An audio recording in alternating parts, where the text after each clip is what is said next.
5 True Scary Stories, unveiling dark family secrets you won't forget. You see, every family has its stories. Some are full of laughter, passed down at dinner tables or in holiday gatherings. Others, though, are spoken of in hushed whispers, if they're spoken of at all. These are the stories that get buried deep in the crevices of our family histories, never meant to see the light of day.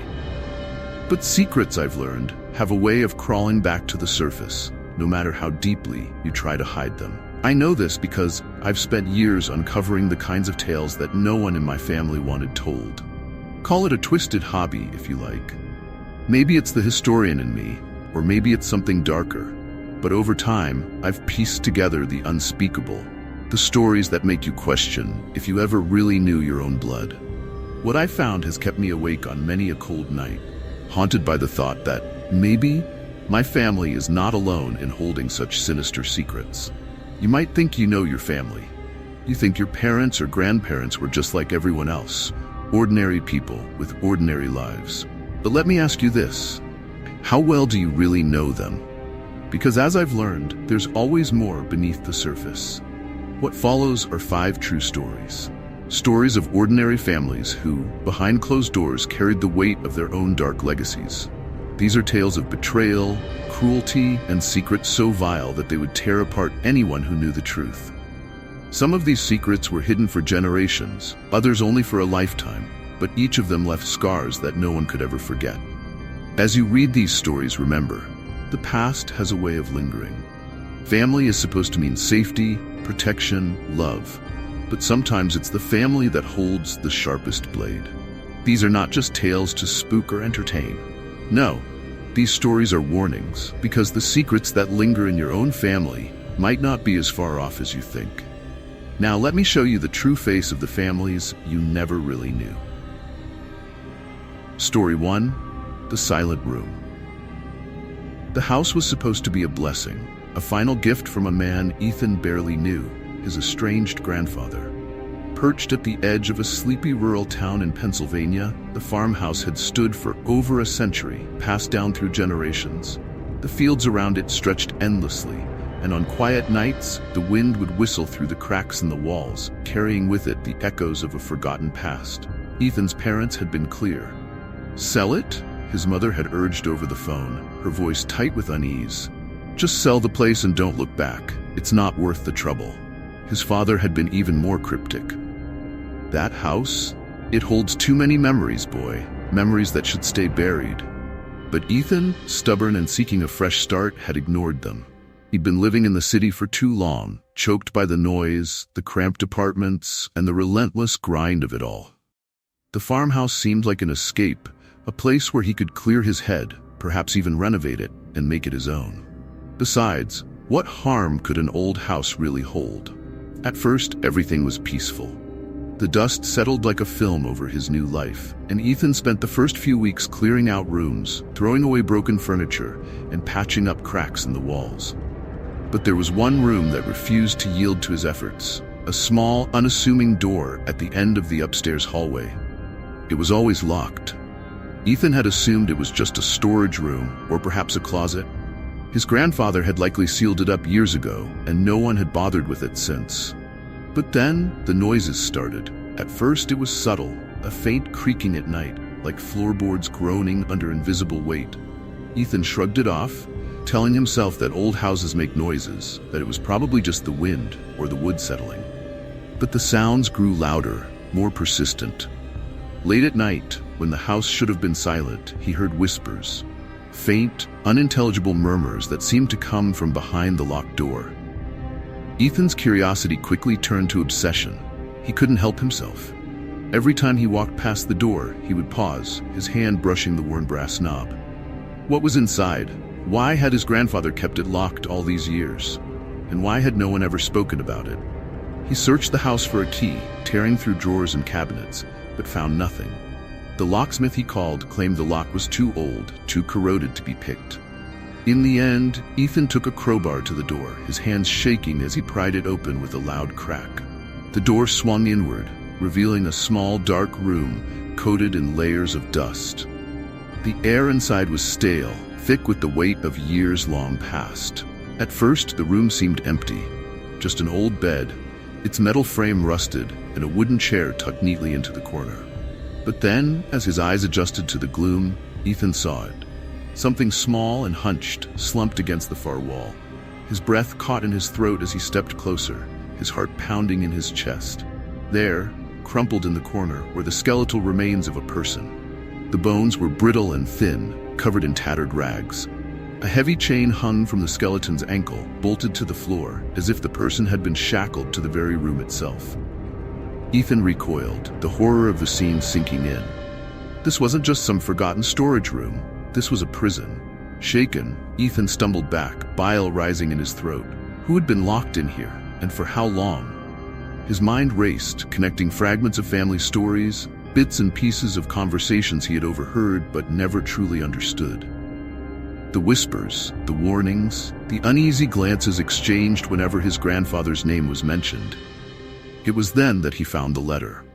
Hidden beneath the bed, yellowed with age, it was a handwritten note from his great-grandmother dated nearly 70 years ago.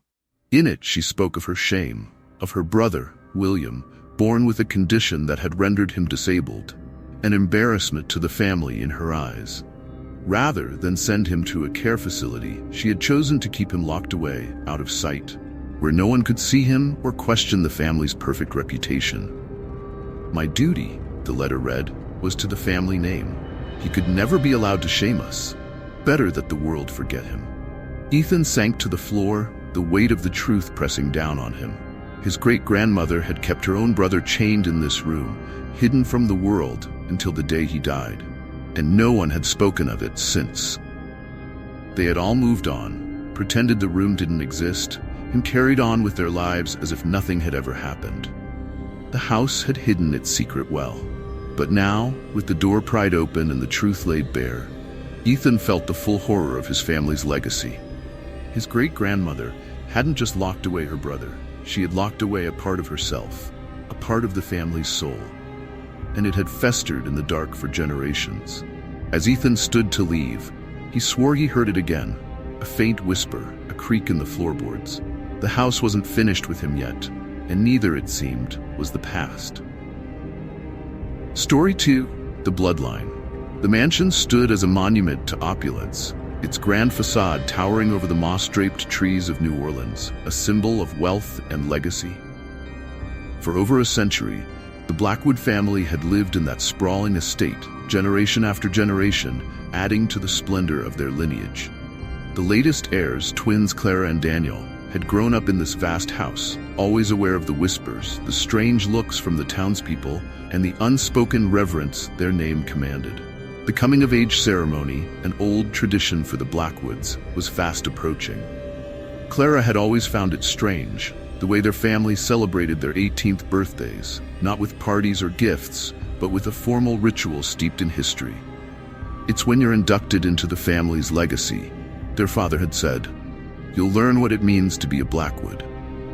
Clara had never questioned it before. Daniel, however, had always been excited about the idea. He embraced the family's reputation, their wealth, their power. He reveled in the privilege that came with being a Blackwood. But Clara had grown increasingly uneasy as the day drew nearer. There was something about the mansion, its endless corridors, the shadows that seemed to stretch unnaturally at night, and the constant feeling that they were never truly alone. The night of the ceremony arrived. Clara and Daniel, dressed in formal black attire, stood side by side as their father led them into the mansion's oldest wing, an area they had rarely entered. The air was thick with the scent of aged wood and something else, something metallic, almost like blood. In the dimly lit chamber, their father stood before a massive oil portrait of their ancestors. "Tonight," he said, his voice low and reverent, "you will learn what it means to carry the Blackwood name. Our family's fortune was not built on chance or luck. It was built on blood and sacrifice. And now it is time for you to understand the true cost of our prosperity." Clara's heart raced as she listened. She glanced at Daniel, expecting to see some trace of unease in his face, but he looked perfectly calm, too calm. As their father spoke, he recounted the story of their ancestors, men who had built their wealth during the 1800s, not through honest work or ingenuity, but through the human misery of the slave trade. The Blackwoods had trafficked in lives, profiting from the suffering of others, and as their fortune grew, so did their need to maintain it. That's when their ancestor, Isaac Blackwood, had made a pact, a dark agreement that would ensure the family's continued success. As long as the Blackwoods were willing to make certain sacrifices, their fortune would never diminish. But those sacrifices had to be made in blood. Every generation was required to offer something or someone to appease the forces that sustained their power. Clara's stomach turned as the weight of the family's sins settled upon her. She had always known there was something wrong, something sinister about their wealth. But this was worse than she had imagined. And the sacrifices, the blood debt, had continued for generations. Each heir to the Blackwood fortune had to choose, offer something of great value or face the collapse of everything the family had built. In the weeks following the ceremony, Clara became haunted by what she had learned. She couldn't shake the feeling that something was watching her. Dark figures seemed to move in the corners of her vision, slipping through the mansion's hallways at night. The sound of whispered voices, indistinct but menacing, echoed through the house, growing louder each day. She tried to talk to Daniel about it, but he brushed off her concerns. "You're letting your imagination get the best of you, Clara," he said. "Ghosts aren't real. It's just old family stories meant to scare people." But Clara knew better. She had seen the records, the dusty old ledgers hidden in the mansion's library that detailed every sacrifice made by their ancestors. Each generation had its own entry, marked with a name, a date, and a description of what had been offered. And one thing became disturbingly clear: their time was coming. As the days passed, the mansion itself seemed to grow more oppressive. The walls closed in, the shadows deepened, and the presence of those who had suffered at the hands of her family became undeniable. Clara would wake in the middle of the night to find the dark figures standing at the foot of her bed, their eyes hollow, their mouths open in silent screams. She began to question her sanity. Were these the spirits of those who had been sacrificed? Or was it something even darker? A manifestation of the guilt that clung to the Blackwood name. Desperate for answers, Clara dug deeper into the family's past. She discovered that not all sacrifices were material. Some were flesh and blood. The most horrific part of it all was the realization that the Blackwoods had not only trafficked in the suffering of strangers, they had sacrificed their own family members when the time came. It wasn't just about maintaining wealth. It was about feeding a hunger that could never be satisfied. One night, as Clara pored over the old family records, she stumbled across something that made her blood run cold. Her name was written in the final ledger, with today's date scrawled beside it. Clara's hands shook as she turned to Daniel, who stood quietly in the doorway, watching her. His face was expressionless, but there was a coldness in his eyes she had never seen before. "You knew," she whispered, her voice trembling. "You knew all along." Daniel smiled, a thin, tight-lipped smile that sent a shiver down Clara's spine. "Of course, I knew. It's our duty, Clara. You didn't think we could maintain all of this without making sacrifices, did you? The Blackwood legacy is bigger than both of us. It requires blood." Clara staggered back, her heart pounding in her chest. She realized with sickening clarity that Daniel had been preparing her all along. He had always known that she would be the next sacrifice. The twins had been born into this legacy, but only one of them would carry it forward. And Daniel had made his choice. He stepped forward, his voice soft but unwavering. "It's nothing personal, Clara. It's just the way it has to be. The bloodline must continue." Clara's mind raced, but there was no escape. The mansion seemed to close in around her, the spirits of the past pressing down upon her, silent witnesses to her fate. The darkness that had haunted her wasn't just a manifestation of guilt. It was a reminder that the Blackwood bloodline demanded payment, and that payment had come due. Story 3: The Forgotten Letter. The sun dipped low behind the rows of cookie-cutter houses in the quiet suburb of Dover, Ohio, casting long shadows across the perfectly manicured lawns. It was the kind of neighborhood where everyone knew each other, where fences were low and smiles were easy. To anyone passing by, Molly Hawthorne's life seemed as ordinary as her surroundings. a middle-aged woman living in the same house she grew up in, caring for her ailing mother and keeping to a familiar routine. But life had been anything but ordinary for Molly since her father's death a year ago. The funeral had come and gone, leaving Molly with the task of sorting through his things. It was a slow, painful process. Memories, long buried and locked away, resurfaced with every drawer she opened.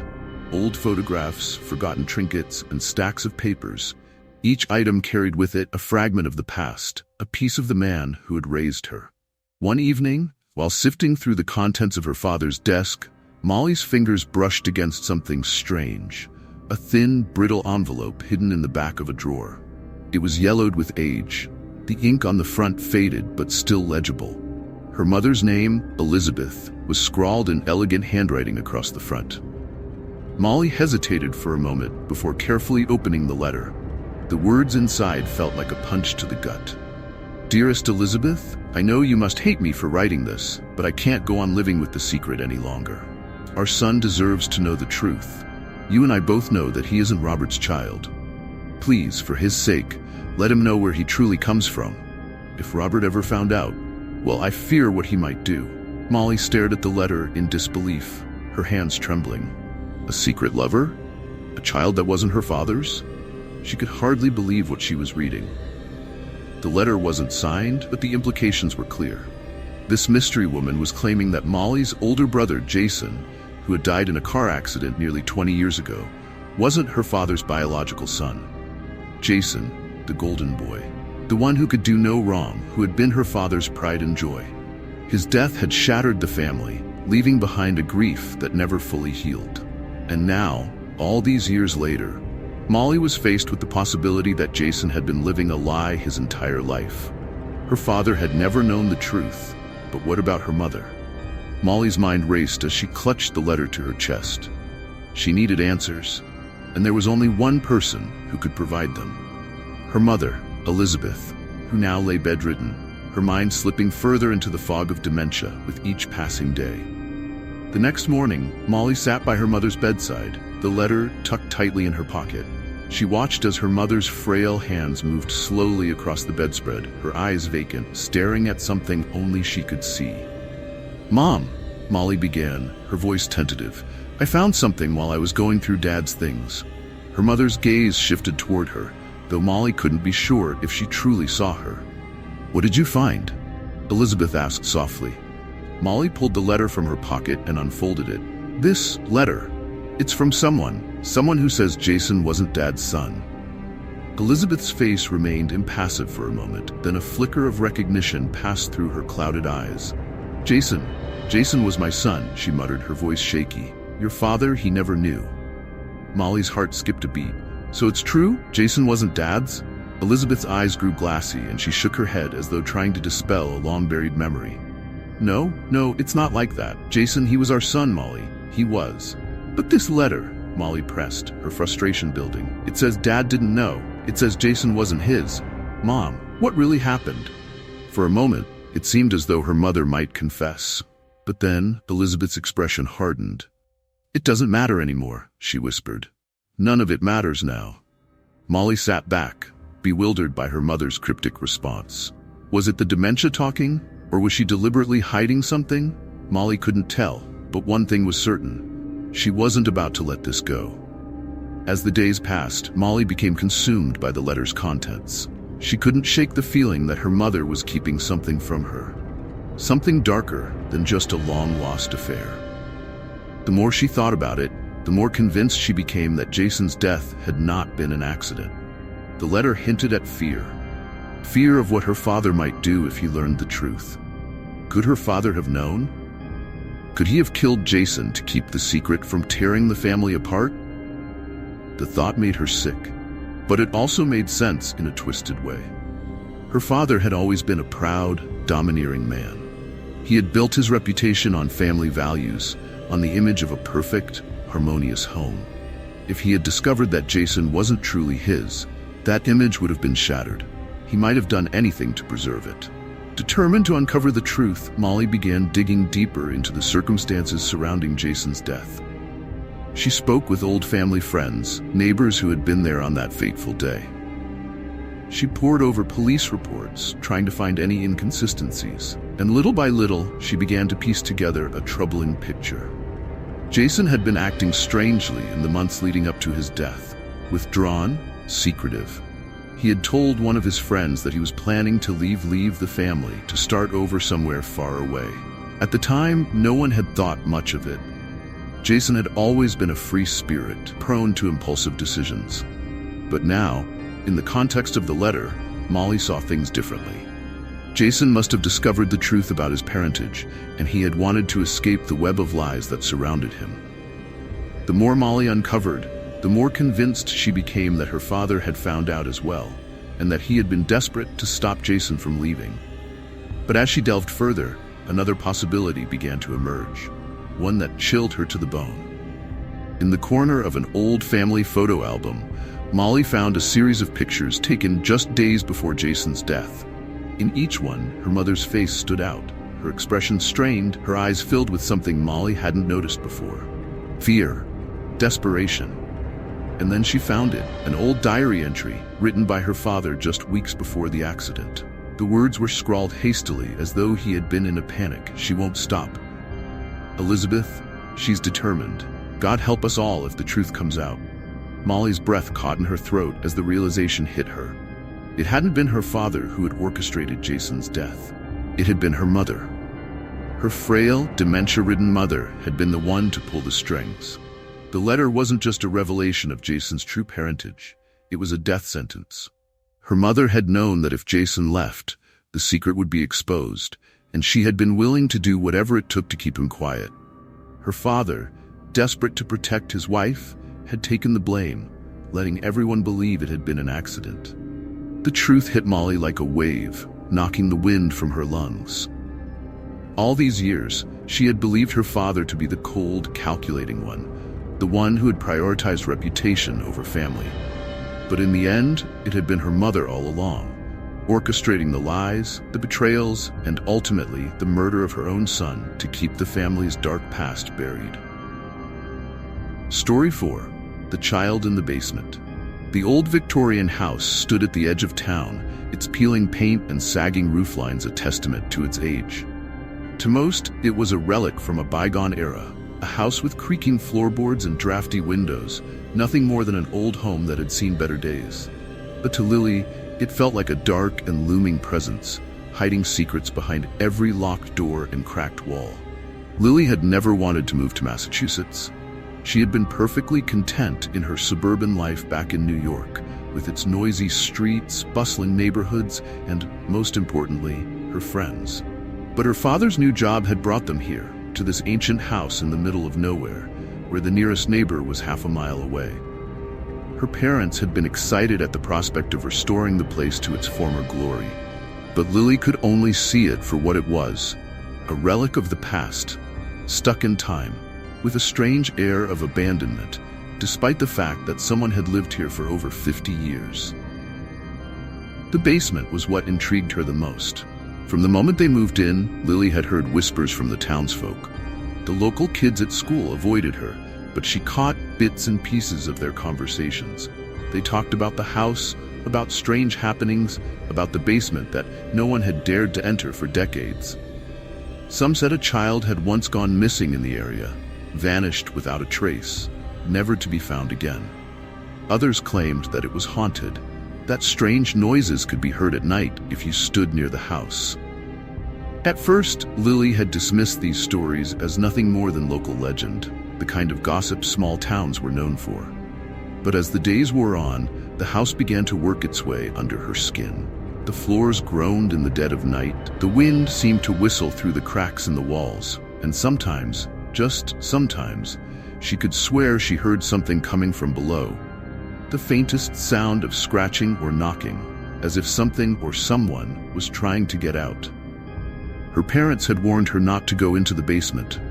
It had been sealed long ago, they said, ever since her great-grandparents had lived there. They had no interest in disturbing it, preferring to leave it untouched as they focused on fixing up the rest of the house. But Lily's curiosity gnawed at her, especially after hearing the whispers in town. One night, after everyone had gone to bed, She decided she couldn't wait any longer. Armed with only a flashlight, she crept down the narrow hallway to the door that led to the basement. It had been nailed shut, but the old wood was weak, and after a few minutes of prying with a screwdriver she had found in her father's toolbox, the nails gave way. The door creaked open with a groan that echoed through the empty house. The air that rushed up from the basement was thick with dust and the smell of damp earth. Lily hesitated for a moment before stepping onto the rickety staircase, her heart pounding in her chest. The beam of her flashlight swept across the basement, revealing cobwebs, old furniture covered in white sheets, and walls lined with shelves of forgotten objects. It looked like no one had been down here in decades. But then, as she ventured deeper into the darkness, her light fell on something strange. On the far wall, barely visible under layers of dust, was a series of crude drawings. They had been etched into the wall in a childlike scrawl, figures with large round eyes and twisted, frowning faces. Some were huddled in corners, others looked as though they were screaming. One figure stood apart from the others, drawn in thick, jagged lines, with its arms outstretched, as if reaching for something, or someone. Lily's breath caught in her throat. The drawings were unnerving, to say the least, but what disturbed her more was the small door beside them. It was barely big enough for a child to crawl through, and it was locked with an old, rusted padlock. The hairs on the back of her neck stood on end as she knelt to inspect it. Why would there be a locked room in the basement? And why so small? Her fingers traced the padlock, and a chill ran through her. She didn't need to see inside to know that something terrible had happened here. The basement felt wrong, stifling, oppressive, as if the very air carried the weight of years of suffering. Unable to shake the feeling of being watched, Lily hurried back up the stairs, her heart pounding harder with each step. She slammed the door shut behind her, her hands trembling. She told herself it was just an old house, full of nothing but shadows and forgotten history. But deep down, she knew that whatever had been hidden down there wasn't just a forgotten relic. It was a secret that her family had buried long ago. The next day, Lily confronted her parents. They dismissed her concerns, brushing off the drawings and the locked room as nothing more than remnants of the house's past. But the more she pressed, the more uncomfortable they became, particularly her mother. There was something in her mother's eyes, a flicker of fear that made Lily pause. That night, unable to sleep, she found herself researching the history of the house. What she discovered left her cold. A few generations ago, her great-grandparents had lived there, known for their reclusive nature. Rumors had circulated in the town that they had a child, one who had never been seen outside the house. Neighbors had whispered about the child being different, though no one knew exactly what that meant. As Lily dug deeper, she found that after her great-grandparents had passed, the child had seemingly disappeared. The local authorities had investigated briefly but found nothing. The case had been closed and the child forgotten, except, it seemed, by the house. Lily returned to the basement the following night, armed with a crowbar. She knew she had to see what was inside that locked room. It took all her strength, but eventually, the rusted padlock snapped open. The door creaked as she pushed it, revealing a small, cramped space no bigger than a closet. The air inside was cold, unnaturally so, and the walls were lined with more drawings, these far more disturbing than the ones outside. They depicted a child, always alone, always crying. In some, the child was bound by chains. In others, he was curled up in a corner, his face twisted in agony. The final drawing was different. It showed the child standing at the door, looking out, his eyes wide with fury. Above him, scrawled in jagged letters, were the words, "Let me out." Lily stumbled backward, her pulse racing. As she turned to leave, a gust of cold air slammed the door shut behind her, plunging the room into darkness. For a moment, she stood frozen, her heart hammering in her chest. And then she heard it, the faintest sound of breathing just behind her. She spun around, shining her flashlight into the darkness, but there was nothing there. Just shadows. Just the old walls and the drawings. But the breathing continued, steady, shallow, as if someone or something was standing right beside her. Lily bolted from the room, her footsteps echoing in the empty basement. She didn't stop running until she was back in her bedroom, the door locked behind her. She didn't sleep that night. Every time she closed her eyes, she saw the drawings, she heard the breathing, and she felt the cold, watching presence that had followed her from the basement.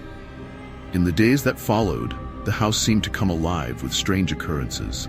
Lights flickered on and off, doors creaked open and shut on their own, and always there was that feeling of being watched, of something lurking just out of sight. Lily knew she couldn't ignore it anymore. The spirit of the child was still there, trapped in the house, angry and vengeful. Her family had hidden him away, and that pretending to be a normal family while they punished him for being different. And now he wanted revenge. The twist came when Lily uncovered the final piece of the puzzle, an old journal belonging to her great-grandmother. In it, she read the truth. The child had been born with a deformity, and in their twisted view, her great-grandparents had believed that by keeping him locked away, they could hide their shame. He had been kept in the basement for years, never allowed to leave, never allowed to see the outside world. He had died down there, forgotten by the very family that should have protected him. And now his spirit was bound to the house, waiting for justice. The revelation left Lily shaken. She knew that the past could never be erased, but the least she could do was acknowledge the wrongs her family had committed. As she stood in the basement one last time, facing the locked room, she whispered an apology into the darkness. For a moment, the air felt still, as though the house itself was holding its breath. Then, slowly, the coldness began to fade, and the oppressive weight lifted. The house was silent once more. Story 5: The Inheritance. The small town of Eldridge, nestled in the heart of Maine, was a place where everyone knew each other's names and secrets lingered in the shadows. The McGregor family had been a powerful presence here for generations. Their wealth built upon a legacy that most townsfolk admired, yet whispered about in hushed tones. But as the last surviving member of the family, Oliver McGregor felt the weight of that legacy pressing down on him more than ever, especially after the death of his estranged father. Oliver had always been the black sheep of the family. He had moved away to pursue a career in the city, leaving behind the expectations of running the family business and the burdens of a heritage steeped in mystery. Yet, when the call came that his father had passed away, he found himself returning to Eldridge, compelled to sort through the remnants of a life he had long since left behind. Upon his arrival at the Grand McGregor estate, Oliver was struck by the oppressive silence that enveloped the house.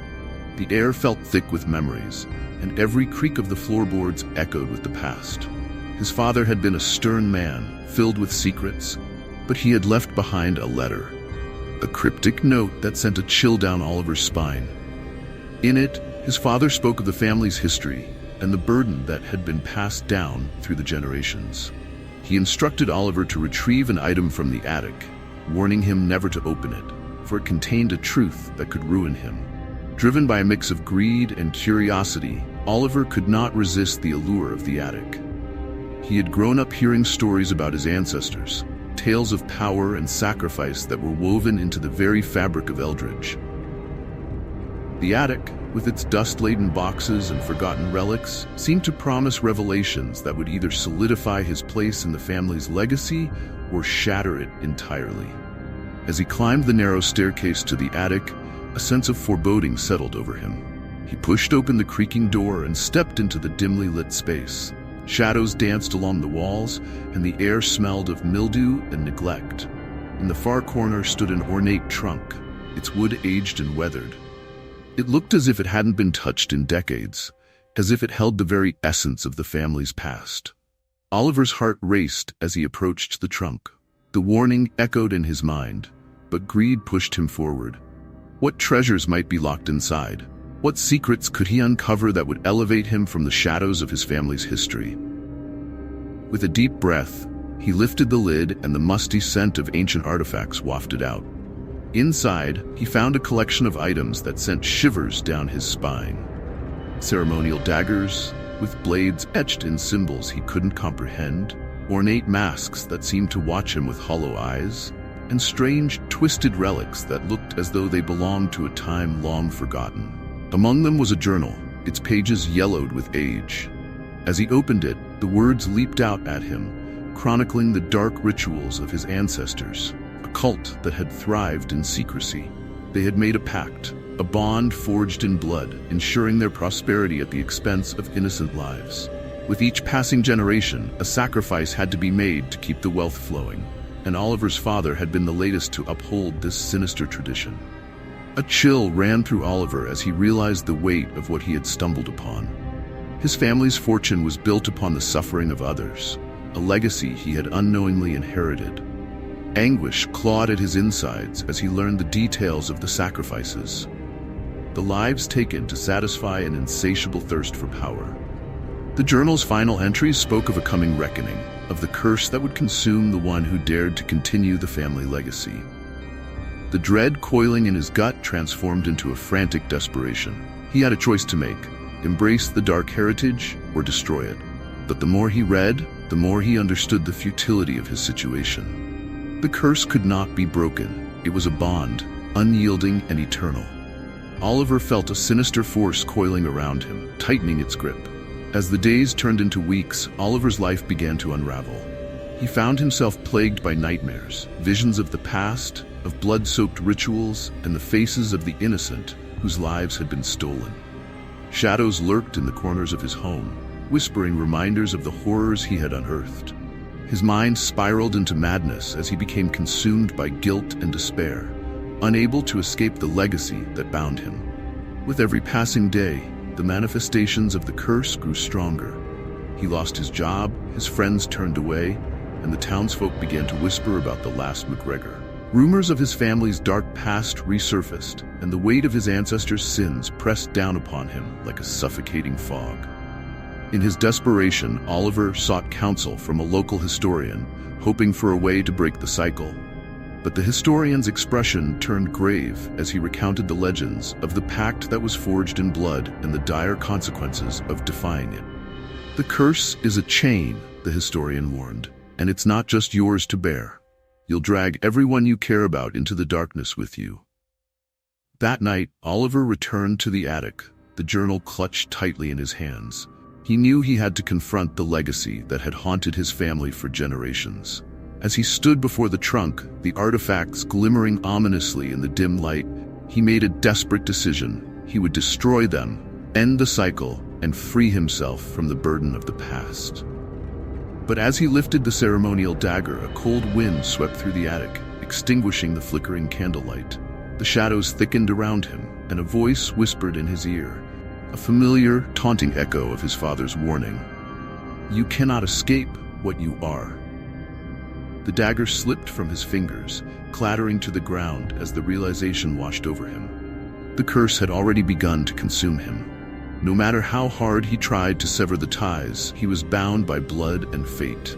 As Oliver looked into the darkness, he saw the faces of those who had suffered, their eyes filled with pain and accusation. The attic transformed into a haunting tableau, a nightmare he could not wake from. The weight of his family's legacy bore down on him, unrelenting, as he felt the darkness close in around him. The town of Eldridge would remember him, not as the last McGregor who tried to break free, but as yet another sacrifice to the insatiable hunger of the cult that had once thrived in its shadows. As the echoes of these stories fade, it becomes clear that beneath the surface of even the most seemingly perfect families lie hidden truths, festering like wounds that refuse to heal. The tales we've explored reveal a common thread.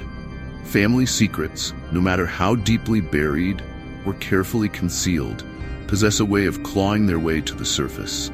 Whether it's the ghost of a forgotten sibling seeking justice, a tragic inheritance that binds one to a dark past, or the chilling realization of how cruelty can masquerade as love, these narratives remind us that we can never truly escape the shadows of our ancestry.